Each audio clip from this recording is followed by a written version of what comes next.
Fit path YouTube channel में आप लोग का स्वागत है। जैसा कि हम लोग पढ़ रहे हैं 1000 जीके के महत्वपूर्ण प्रश्न। उसमें हम लोग 200 इतिहास के, 200 पॉलिटी के, 200 हिस्ट्री 200 जियोग्राफी के और 200 अर्थशास्त्र के, 200 विज्ञान के जो क्वेश्चन हम लोग कवर कर रहे हैं। पिछले हमने 8 वीडियो हमने 291 क्वेश्चन तक 8 वीडियो में कवर कर लिए हैं। बाकी ये सीरीज चलता जा रहा है। आप लोग पिछला वीडियो नहीं देखे होंगे तो देख लीजिए। अभी जो आगे वीडियो बनाएंगे उसको भी देखिए और जो आज वीडियो बना रहे हैं इसको पूरा वीडियो देखिए तो आपको समझ में आएगा। ठीक है दोस्तों, तो समय आपका जाया करते हुए ना हम क्वेश्चन पर आते हैं। तो पढ़ क्या रहे हैं हम लोग? पॉलिटी पढ़ रहे हैं। पॉलिटी का हमने कितना क्वेश्चन कर लिया है? 91। तो 292 का मतलब 92वां क्वेश्चन पॉलिटी का है। तो 292 क्वेश्चन क्या कहता है कि राष्ट्रपति 5 वर्ष तक अपने पद पर रहता है। ठीक है, तो अपने ग्रहण के जिस दिन वह शपथ ग्रहण करता है उस दिन से 5 वर्ष अपने पद पर रहता है। तो कुल मिला के पूछ रहा है कि राष्ट्रपति का कार्यकाल कितना होता है। तो राष्ट्रपति का कार्यकाल कितना होता है दोस्तों? 5 वर्ष। शपथ ग्रहण के दिन से 5 वर्ष, उसके पहले भी हटाया जा सकता है लेकिन ऐसे नहीं, महाभियोग के द्वारा। तो किसके अंतर्गत कार्यकाल का, राष्ट्रपति के कार्यकाल का उल्लेख किसके अंतर्गत किया गया है दोस्तों? तो देखेंगे 56, जो आर्टिकल आपका 56 है उसके अंतर्गत किसका उल्लेख किया गया है दोस्तों? उसका उल्लेख किया गया है राष्ट्रपति के कार्यकाल का। ठीक है, आगे देखेंगे कि 293 क्या कहता है। 293 कह रहा है दोस्तों कि राष्ट्रपति के निर्वाचन में राज्य का मुख्यमंत्री मतदान करने के लिए पात्र नहीं होता है यदि। तो राष्ट्रपति के निर्वाचन में जो राज्य का मुख्यमंत्री होता है वह पात्र होगा कि नहीं होगा? यदि नहीं होगा तो क्यों नहीं होगा? यही क्वेश्चन कर रहा है कि यदि पात्र नहीं होगा तो क्यों नहीं होगा। तो इसका ऑप्शन नंबर सी हो जाएगा कि वह राज्य विधानमंडल में उच्च सदन का सदस्य हो। यानी जो विधानमंडल है, राज्य का विधानमंडल, उसके दो सदन होते हैं। एक होते हैं विधानसभा, एक होता है विधान परिषद। तो जो विधान परिषद होता है वह उच्च सदन होता है और जो विधानसभा होता है वह निम्न सदन होता है। तो जो विधानसभा का सदस्य अगर होगा राष्ट्रपति वो मुख्यमंत्री, तो राष्ट्रपति के निर्वाचन में भाग नहीं लेगा। राष्ट्रपति के निर्वाचन में भाग कौन कौन लेता है? तो लोकसभा के अध्यक्ष, और कौन कौन लेता है? राज्यसभा के अध्यक्ष, वो भी मनोनीत वाले नहीं, और जितने भी राज्य हैं उनके विधानसभा के अध्यक्ष। तो नहीं, विधानसभा के सदस्य, अध्यक्ष नहीं सॉरी, सदस्य। तो विधानसभा के सदस्य, अगर जो मुख्यमंत्री है विधानसभा का सदस्य न हुआ तो वह भाग नहीं लेगा, वह पात्र नहीं होगा। यही क्वेश्चन कह रहा है। आगे क्वेश्चन देखेंगे दोस्तों। आगे क्वेश्चन कहता है कि 294 जो कहता है कि निम्नलिखित में से कौन सी वीटो शक्ति के तहत राष्ट्रपति किसी विधेयक को संसद के पुनर्विचार हेतु लौटाता है। तो ऐसा कौन सा वीटो शक्ति है जिसके तहत राष्ट्रपति विधेयक को संसद के में पुनः विचार के लिए लौटा देता है? तो ठीक है, तो ऐसा कौन सा वीटो शक्ति उनको प्राप्त है? तो ऑप्शन नंबर बी, निलंबनकारी वीटो शक्ति। निलंबनकारी वीटो शक्ति ऐसा वीटो शक्ति है जिसके तहत राष्ट्रपति विधेयक कोई उनके पास पास होकर आया संसद से तो उसे पुनः संसद में वापस लौटा देगा पुनर्विचार के लिए। ठीक है दोस्तों, तो आगे क्वेश्चन देखेंगे। ये जो इसमें जो व्याख्या दिया गया है, अगर जो व्याख्या करने लायक का रहेगा हम उसे व्याख्या कर देंगे और जो नहीं रहेगा हम उसको स्किप करके आगे क्वेश्चन कर देंगे। इसका देखिए व्याख्या क्या दिया है कि आत्यांतकारी वीटो क्या होता है। इनके पास 3 प्रकार के वीटो हैं। ठीक है, एक होता है आत्यांतकारी वीटो, एक होता है निलंबनकारी वीटो और एक होता है जेबी वीटो। आत्यांतकारी वीटो क्या होता है? व्यवस्थापिका द्वारा जो पारित विधेयक है, मतलब जो संसद में पारित विधेयक है, उसे अगर राष्ट्रपति इनकार कर दे तो वो क्या होता है? आत्यांतकारी वीटो। इस वीटो का प्रयोग नहीं किया जाता है, यानी इस वीटो का प्रयोग किया जाता है। ठीक है, इस वीटो का प्रयोग किया जाता है, आत्यांतकारी वीटो। तो ऐसा इनकार देने से इनकार करने हेतु, सॉरी दोस्तों, ये गलत लिखा है, इस वीटो का प्रयोग अब नहीं किया जाता है। इससे भारत के राष्ट्रपति को प्राप्त नहीं है कि वह किसी भी विधेयक को स्वीकृति देने से मना कर दे, ऐसा उसका हिम्मत नहीं है। आगे क्वेश्चन कह रहा है निलंबनकारी वीटो, इस वीटो के तहत व्यवस्थापिका जो है के द्वारा जो पारित विधेयक है उसे राष्ट्रपति पुनर्विचार के लिए भेज देता है। अगला है जेबी वीटो। और जेबी वीटो क्या है दोस्तों कि इसके द्वारा राष्ट्रपति क्या करता है, जो विधेयक है उसे अपने पास ही रख देता है, न स्वीकृत करता है न उसे पुनर्विचार के लिए लौटाता है। तो ऐसा कब एक बार ऐसा हुआ था 1986 में, जो ज्ञानी जैल सिंह थे राष्ट्रपति, उन्होंने डाक संशोधन विधेयक को अपने पास रख लिया था। अभी हमारे भारतीय इतिहास में अभी बस एक बार हुआ है, 1986 में ज्ञानी जैल सिंह राष्ट्रपति थे, उन्होंने डाक संशोधन विधेयक को अपने पास ही रख लिया था। आगे क्वेश्चन क्या है दोस्तों, आगे क्वेश्चन देखेंगे कि लिखा है कि भारत के राष्ट्रपति को महाभियोग द्वारा हटाने की प्रक्रिया निम्नलिखित में से किस अनुच्छेद में वर्णित है। तो जो राष्ट्रपति को महाभियोग द्वारा और हटाने की जो प्रक्रिया है, आखिर में जितने भी संविधान में जितने भी सदस्य हैं, जितने भी वर्णित सदस्य हैं, उनका कार्यकाल, उनको शपथ, उनको वेतन, वो सभी न किसी अनुच्छेद में वर्णित है दोस्तों। तो भारत का जो संविधान है उसमें राष्ट्रपति को हटाने का जो महाभियोग है वह किस अनुच्छेद में वर्णित है। तो वह कौन सा ऐसा अनुच्छेद है जिसमें उन्हें हटाने की बात की गई है, तो वह अनुच्छेद कौन सा है दोस्तों, वह अनुच्छेद है 61। 61 के तहत क्या कहा गया है कि भारत के राष्ट्रपति पर महाभियोग लगाया जा सकता है। अगला क्वेश्चन क्या होगा दोस्तों, इसमें कुछ नहीं है, इसमें केवल दिया गया है किस तरह से हटाया जा सकता है, व्याख्या में उसको बाद में देख लेंगे। क्वेश्चन नंबर 296 हम लोग कर रहे हैं क्वेश्चन आंसर ऑप्शन से, तो हम लोग ज्यादा ध्यान देंगे क्वेश्चन पे, हम लोग ज्यादा व्याख्या पे ध्यान नहीं देंगे। अगर व्याख्या आपको पढ़नी है तो आप थ्योरी क्लास कर लीजिए, व्याख्या व्याख्या करिए, ये तो रिवीजन के लिए है, आप रिवीजन करिए, ठीक है।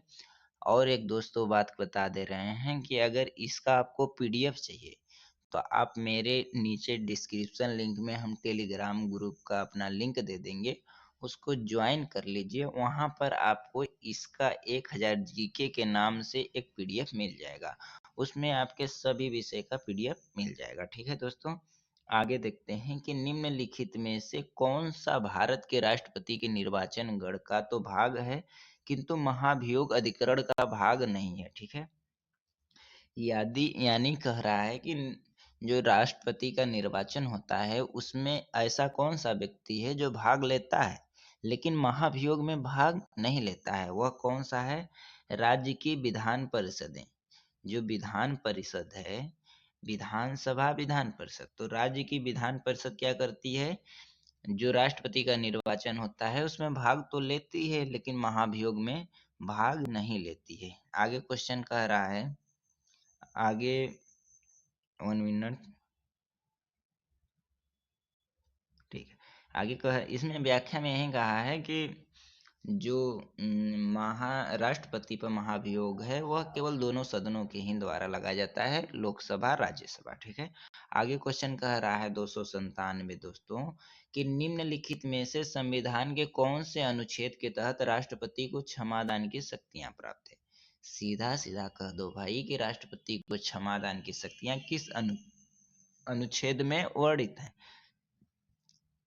तो क्वेश्चन का ऑप्शन होगा सी, अनुच्छेद 72 में राष्ट्रपति के क्षमादान की शक्तियां प्राप्त है। बहुत इंपॉर्टेंट क्वेश्चन हो जाता है, ठीक है, कई बार क्वेश्चन में आया है दोस्तों, आप लोग इसे ध्यान दीजिएगा। क्षमादान की, राष्ट्रपति के क्षमादान की शक्ति आर्टिकल 72 में। और कुछ दिया है उसको एक नजर देख लेते हैं कि अनुच्छेद 70 में क्या लिखा गया है। अनुच्छेद 70 में लिखा गया है कि इसमें अन्य आकस्मिकताओं में राष्ट्रपति के कार्यों के निर्वहन के संबंध में प्रावधान है, ठीक है। अनुच्छेद 71 में ज्यादा महत्वपूर्ण नहीं है, इसको मत देखिए। आगे देखते हैं 298 क्वेश्चन। 298 कहता है कि निम्नलिखित में से कुल मिला के निम्नलिखित में से कौन सा अनुच्छेद के तहत उपराष्ट्रपति शपथ का उल्लेख करता है। तो उपराष्ट्रपति के शपथ का उल्लेख किस अनुच्छेद में है, क्वेश्चन ए पूछ रहा है। तो आर्टिकल 69। आर्टिकल 69 में क्या है, राष्ट्रपति के शपथ का उल्लेख किया गया है। ठीक है दोस्तों, आगे देखेंगे। आगे 299 क्वेश्चन क्या कहता है कि निम्नलिखित में से कौन राष्ट्रपति के निर्वाचन में भाग लेते हैं परंतु उपराष्ट्रपति के चुनाव में भाग नहीं लेते हैं। तो ऐसा कौन है जो राष्ट्रपति के चुनाव में भाग तो लेता है लेकिन उपराष्ट्रपति के चुनाव में भाग नहीं लेता है। तो वो कौन है, ऑप्शन नंबर सी, राज्य विधानसभाओं के निर्वाचित सदस्य। राज्य विधानसभाओं के जो निर्वाचित सदस्य होते हैं और राष्ट्रपति के जो निर्वाचन होता है उसमें तो भाग लेते हैं लेकिन उपराष्ट्रपति के निर्वाचन में भाग नहीं लेते हैं दोस्तों। तो एक दोस्तों एक और बात आपको बतानी थी कि आप लोग क्या करिए कि यहाँ पर बस रिवीजन करने आते हैं तो एक बार आप थ्योरी पढ़ कर आएंगे ना, बहुत अच्छा से रिवीजन होगा दोस्तों। और न करके भी आएंगे तो क्वेश्चन तो याद होना है, क्वेश्चन इसी में से फंसने वाले हैं। दो चार क्वेश्चन आते हैं जो इसमें से अक्सर फंस जाते हैं। ठीक है, ऐसा क्वेश्चन उत्कर्ष वाला है ना, उत्कर्ष वाले भाई साहब तो ऐसा क्वेश्चन छाड़ कर लाते हैं। 299। अब क्वेश्चन नंबर 300। क्वेश्चन नंबर 300 क्या कहता है कि भारत के निम्नलिखित में से किस मुख्य न्यायाधीश ने उपराष्ट्रपति के रूप में कार्य किया। तो ऐसा कौन सा मुख्य न्यायाधीश है, ना कि राष्ट्रपति है या उपराष्ट्रपति है, मुख्य न्यायाधीश की बात कर रहा है जिसने उपराष्ट्रपति के रूप में कार्य किया। तो ऐसा मोहम्मद हिदायतुल्लाह जी हैं। मोहम्मद हिदायतुल्लाह जी हैं जिन्होंने उपराष्ट्रपति के पद पर कार्य किया, वो भी मुख्य न्यायाधीश रहते हुए। कब किया, तो उनका सन भी देख लेते हैं कि उन्होंने किया कब कि मोहम्मद हिदायतुल्लाह भारत के उपराष्ट्रपति 1969 से 1984 तक रह चुके हैं।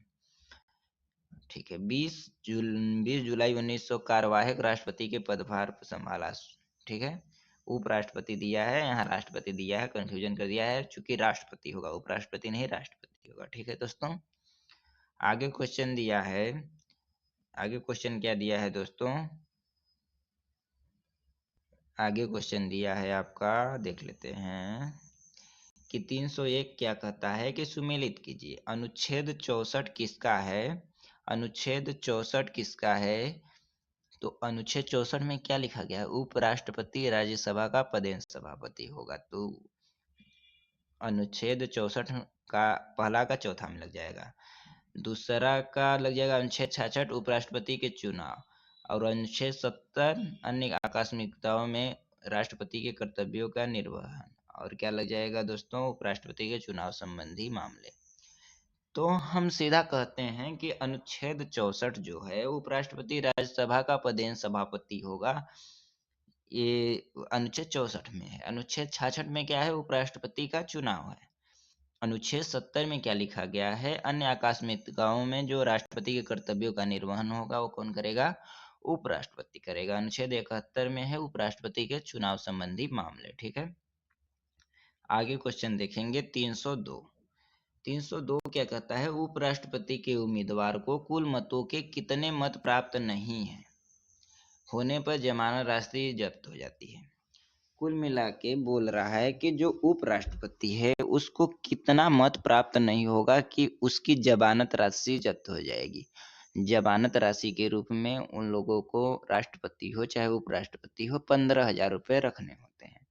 तो 15,000 रुपये अगर कितना वोट प्राप्त नहीं हुआ तो उसकी जमानत जब्त हो जाएगी। जमानत जब्त होना सुने होंगे, तो 1/6, अगर जितना वोट है उसका 1/6 प्राप्त नहीं हुआ तो उसका जमानत राशि क्या हो जाएगा, जब्त हो जाएगा, चाहे राष्ट्रपति हो चाहे उपराष्ट्रपति हो। आगे देखते हैं दोस्तों, आगे क्या कहता है कि 303 कहता है कि निम्नलिखित में से कौन सा युग्म असुमेलित है। तो कौन असुमेलित है ये पहचानना है। ऑप्शन नंबर ए है अनुच्छेद 67 में उपराष्ट्रपति का कार्यकाल। तो अनुच्छेद 67 में उपराष्ट्रपति का कार्यकाल है। ठीक है, अनुच्छेद दूसरा क्या कहता है, अनुच्छेद 69 में उपराष्ट्रपति द्वारा शपथ ग्रहण। ये सब क्वेश्चन जो है दोस्तों, अगर आपको मालूम है तो ठीक है, अगर नहीं मालूम है तो क्या करेंगे, इसका एक फार्मूला आता है अनुच्छेद यहाँ से 63 से। ठीक है, तो 63 से क्या होता है कि रकानी कायोसस, ये क्या है, फार्मूला है रकानी, फिर से लिख देते हैं साफ में, रकानी कायोसस, रकानी कायोसस, लिख लेना, लिख लो कॉपी में, कायोसस, रकानी कायोसस। तो रकानी कायोसस मतलब भारत का एक उपराष्ट्रपति होगा। ठीक है, उसका कार्यकाल,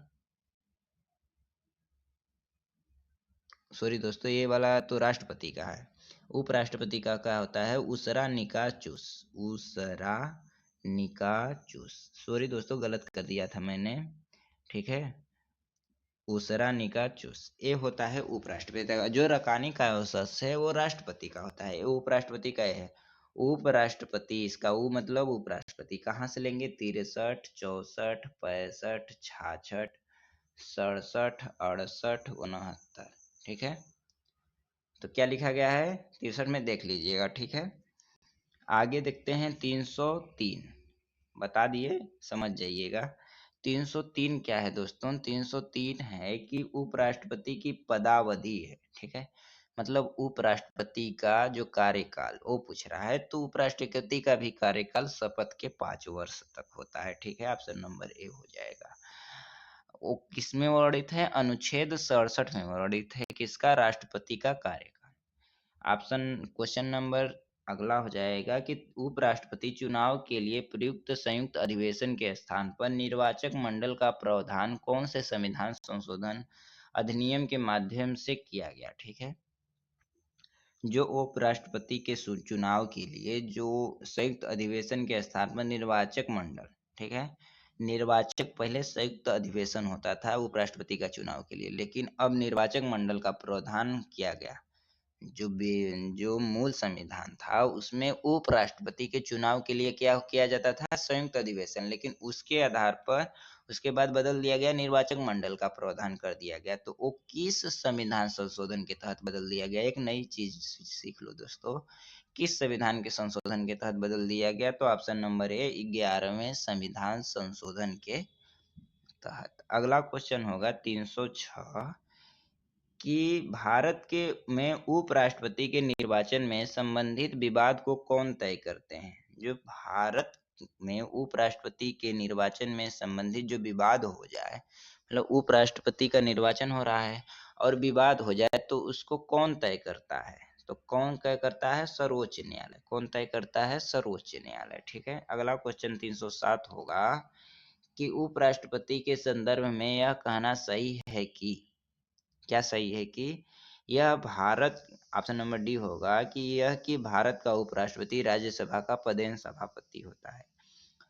तो जो उपराष्ट्रपति है वो भारत, जो उपराष्ट्रपति है वो राज्यसभा का क्या होता है, पदेन सभापति होता है। यही कह रहा है क्वेश्चन में कि उपराष्ट्रपति राज्यसभा का क्या होता है, तो पदेन सभापति होता है। तो एक बात और आप लोगों से हम पूछ रहे हैं कि उनका क्या वेतन सभापति के रूप में मिलता है या उपराष्ट्रपति के पद पर मिलता है, कमेंट बॉक्स में कर देना इसका क्वेश्चन का आंसर। ठीक है दोस्तों, आगे क्वेश्चन करेंगे 308। 308 क्या कहता है कि निम्नलिखित में से कौन सा युग्म असुमेलित है। तो कौन सा युग्म असुमेलित है ये कह रहा है। ठीक है, तो क्या है कि इसका क्या है, उप प्रधानमंत्री प्रधानमंत्री, यानी कि एक मिनट इसको देख लेते हैं दोस्तों, गलत नहीं पढ़ना हम लोग को। ठीक है, एक मिनट, गलती हो गया कहीं से। ठीक है,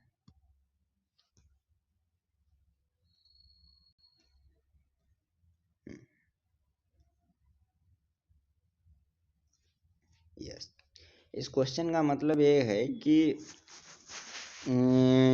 उप प्रधानमंत्री प्रधानमंत्री, ठीक है, तो उप प्रधानमंत्री जो थे उस समय कौन प्रधानमंत्री था, कौन उप प्रधानमंत्री, ये इतना इम्पोर्टेंट नहीं है, इसको नहीं पढ़ते हैं। आगे देखते हैं 309।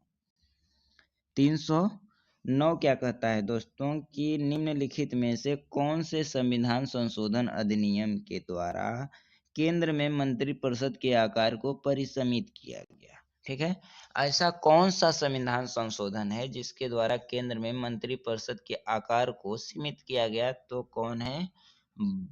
91वां संविधान संशोधन कब हुआ था? 2003 में। कब हुआ था? 2003 में। ठीक है, तो 91वां संविधान संशोधन 2003 के द्वारा मंत्रिपरिषद के आकार को परिसीमित किया गया। ठीक है, क्या किया गया? परिसीमित मतलब क्या किया गया कि इस संशोधन में जो प्रावधान किए गए कि प्रधानमंत्री सहित मंत्रिपरिषद की अधिकतम संख्या कितनी होगी?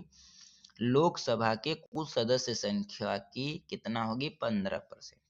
यानी जितनी भी लोकसभा सदस्य होंगे उनका 15% क्या होंगे? मंत्रिपरिषद होंगे, वो भी प्रधानमंत्री को मिलाकर। आगे क्वेश्चन देखता है, आगे क्वेश्चन कह रहा है कि प्रधानमंत्री की जो नियुक्ति के समय, प्रधानमंत्री के नियुक्ति के समय क्या है? ऑप्शन नंबर इसका क्या होगा कि प्रधानमंत्री की नियुक्ति के समय जरूरी नहीं है कि वह संसद के दोनों सदनों में से किसी सदन का सदस्य हो।